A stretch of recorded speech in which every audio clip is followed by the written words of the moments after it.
Moving on, Israeli collaboration with the United States is also now set for a minor potential change in dynamics as more and more of President-elect Biden's cabinet is filled out. Here with more is founder and president of the Jerusalem Washington Center, Gideon Israel. Gideon, all right, so let's start. What is the current strategy for the Middle East from what's been reported and from what we know about Biden's recent picks? Well, Biden's two major picks on foreign policy is National Security Advisor to be Jake Sullivan and Secretary of State Antony Blinken. And Blinken has been praised in the Israeli diplomatic world as someone who's very sensitive to Israel's needs. But I think beyond what statements that these that have been made about these two people, what's important is what is their strategic outlook, because based on their strategic outlook, that's what's going to determine the strength of the U.S.-Israel relationship. Now, both have talked about the need to re-enter the Iran deal. Israel is against the Iran deal and thinks that's detrimental for its security. Both have looked to put the Palestinian issue at the forefront, something that Israel sees as, Israel sees the Palestinian issue as a fringe issue in the Middle East, at least most of the Israeli government.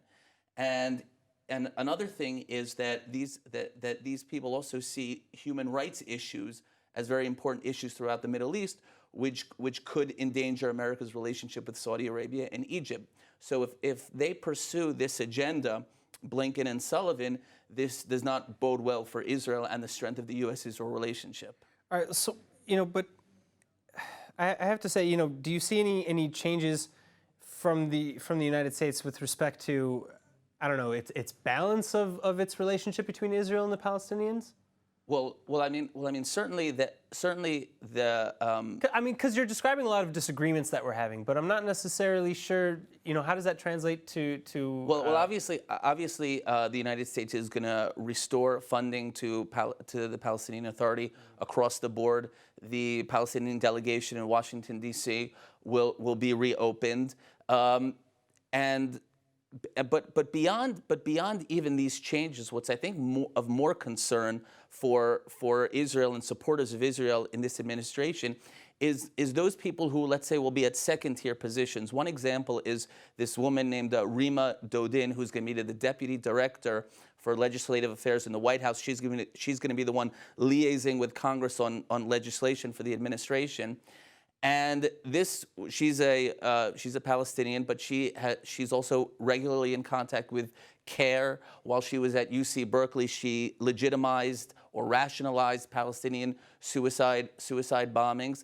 So it's this type of person that is going to be making policy and bringing policy ideas up to the top tier positions.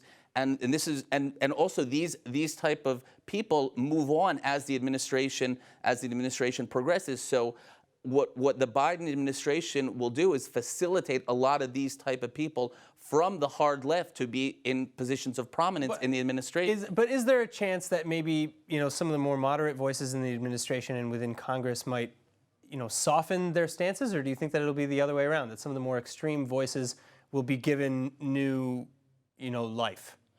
Well, if the Republicans are controlling the Senate, then for the administration to pass any types of legislation, they're going to have to negotiate with the Republicans. So that will certainly moderate any type of anti-Israel legislation or legislation that Israel considers dangerous coming out of the White House.